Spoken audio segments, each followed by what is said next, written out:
Good morning. আজকে day 2। গতকাল আমরা ঘুরেছিলাম ঝাড়গ্রামে বেশ কয়েকটা লোকাল এরিয়াতে, লোকাল সাইট সিন কালকে করেছিলাম।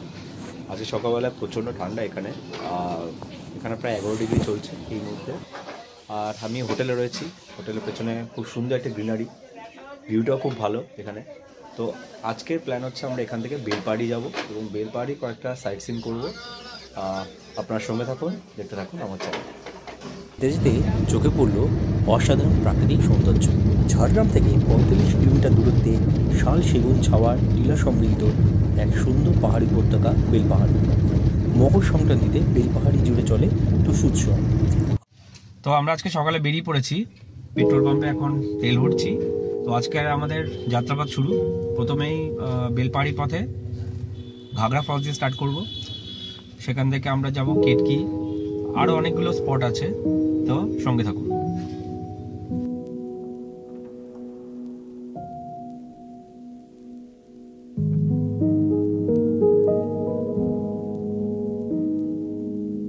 আমরা এখন এসেছি ঘাগরা ওয়াটারফলস। এই জায়গাটাতে খুব সুন্দর একটা পাহাড়ি একটা পরিবেশ, নিস্তব্ধ। এই জায়গাটা পিকনিক স্পট, এখানে খুব সুন্দর। এখানে কিন্তু বেশ ঠান্ডাও রয়েছে। ঘাগরা ওয়াটারফলস, আমি এখন ঘাগরা ওয়াটারফলসের দিকে যাচ্ছি। আর চারিদিকে ওয়েদারটা খুব ভালো, ঠান্ডাও আছে। একটা নিউজ কিছুদিন আগে দেখলাম, মানে কিছুদিন মানে জাস্ট রিসেন্ট, সেটা হচ্ছে ঝাড়খণ্ড থেকে একটা বাঘ নাকি বেরিয়ে এসছে। তো সেটাই বেলপাহাড়ির দিকে আছে। জানি না এক্স্যাক্ট লোকেশন কোথায়, কিন্তু যদি এদিকে হয় হয়তো সাক্ষাৎ হয়ে যাবে।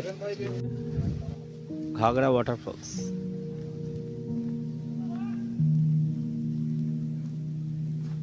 এই চারিদিকে রয়েছে, খুব সুন্দর। এই এই যে ছোট ছোট গর্তগুলো হয়েছে, এইগুলো হচ্ছে ঘাগরা ফলস। নামটা এই জন্যই হয়েছে কারণ এখানে সফট রক্স আর হার্ড রক্স দুটো কম্বিনেশন রয়েছে। তো সফট রক্সগুলো আগে জলে ক্ষয়কার্যের ফলে ইরোশন হয়ে গেছে, সেই জন্যই গর্তগুলো হয়েছে। তো জিওগ্রাফিক্যালি এই জায়গাটা কিন্তু ভ্যালুয়েশন অনেক বেশি আছে ভৌগোলিকগতভাবে। মানে মেইন অ্যাট্রাকশন হচ্ছে ভূবৈচিত্র্য, অর্থাৎ সফট রক্স আর হার্ড রক্সের এক অসাধারণ কম্বিনেশন। দীর্ঘকাল জলের ক্ষয়কার্যের ফলে সফট রক্সগুলো যেভাবে ক্ষয়প্রাপ্ত হয়ে গর্তের মতো একটা হোল সৃষ্টি করেছে, সেটা হচ্ছে মেন অ্যাট্রাকশন। আর ওভারঅল কিন্তু পাথরের জায়গা, খুব দেখতে খুব সুন্দর লাগে। তবে এখানে আসলে একটু কিন্তু সাবধানে আপনাকে চোখ কান খুলে আসতে হবে। ঘাগরা ফলসের সামনে এই জায়গাটা কিন্তু খুব সুন্দর, ওপেন স্পেস অনেকটা জুড়ে, ন্যাচারাল হোল এখানেও কিন্তু আছে। এখানে একটা, ওইখানে একটা, এইখানে একটা। যখন বর্ষাকাল হয় জল কিন্তু এইসব জায়গা কিন্তু ভরে থাকে, একদম স্বচ্ছ জল। জলের মধ্যে ছোট ছোট মাছ ঘুরে বেড়াচ্ছে,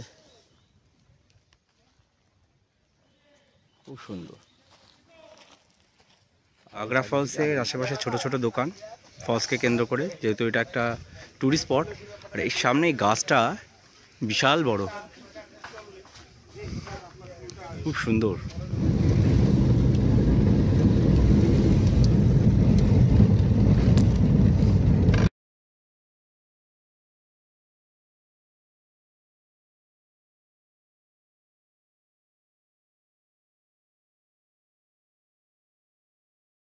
দাঁড়িয়ে রয়েছি, বিপুল জলরাশি। বর্ষাকালে কিন্তু এখানে মানে জলের চেহারাটাই অন্যরকম, আরও অনেক বেশি গভীর এবং আরও অনেক সৌন্দর্য। তো খুব ভালো লাগছে এবং দারুণ প্রাকৃতিক সৌন্দর্য।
জায়গাটা এসে পৌঁছালাম, এটা হচ্ছে খান্দারানি লেক। এখানেও একটা ছোট্ট ব্যারেজ আছে, আর প্রাকৃতিক সৌন্দর্যটা কিন্তু খুব সুন্দর। আগের যে তারাফেনি যেটা দেখলাম, এটা কিন্তু একটু অন্যরকম। মধ্যিখানে একটা আইল্যান্ড মতন রয়েছে, দীর্ঘদিন পলি পড়ে পড়ে ওইটা সৃষ্টি হয়েছে, জলের সাথে ভাসমান পলিকণা মাটি। আর এই হচ্ছে ওভারঅল ভিউটা, খুব সুন্দর। যে লেকটা রয়েছে, এই বাঁদিকে লেক আর এদিকে জল ছাড়ছে। আমরা বীজের মধ্যিখান দিয়ে হাঁটছি, এখানে জল ছাড়া হচ্ছে, জল পড়ছে দুদিকে। আর এই হচ্ছে জায়গাটা, অসাধারণ। প্রাকৃতিক ভিউটা কিন্তু খুব সুন্দর, মানে এত সুন্দর প্রাকৃতিক পরিবেশ, অসাধারণ লাগছে। নিরিবিলি, চারিদিকে গাছগাছালি, খুব সুন্দর। আর একটা ভিউ খান্দারানি লেকের,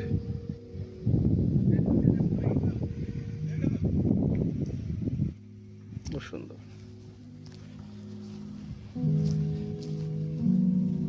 জল খুব সুন্দর, স্বচ্ছ।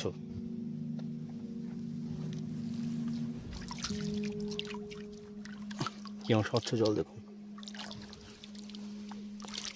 Pollution free.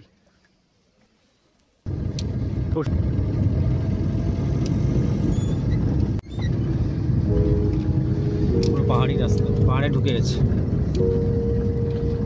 এখন এলাম ঢাঙ্কি কুসুম, ঠিক আছে, ওয়াটারফলস। যাচ্ছে গাড়ি থেকে নামলাম আমরা, আর এবার যাচ্ছি ঢাঙ্কি কুসুম ওয়াটারফলসে।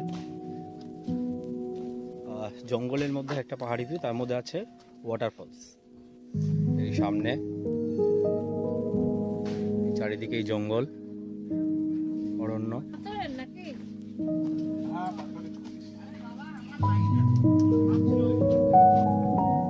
যত রাস্তা নামছি, নামতে অসুবিধা নেই, কিন্তু উঠতে হবে, এত বড় রাস্তা। গুহা পাহাড়ের মধ্যে।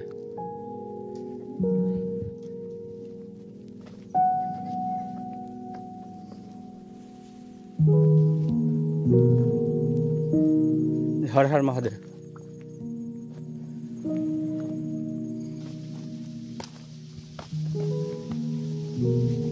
এই হচ্ছে ওয়াটারফলস, যেটা এখন কোনো জল নেই।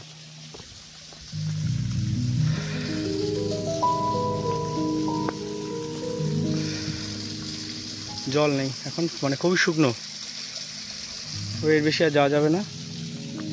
অনেকটা রাস্তা এসছি।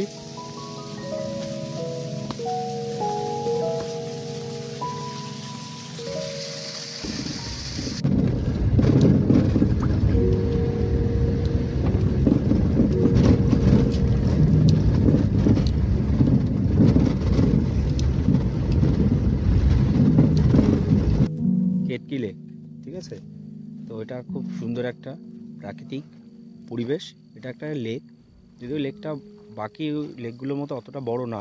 আরাম করে মেডিটেশন করার জন্য একদম উত্তম পরিবেশ। গাছের নিচে বসে মেডিটেশন করুন, আর সামনে একটা নিরিবিলি লেক, ছিমছাম পরিবেশ, খুব সুন্দর।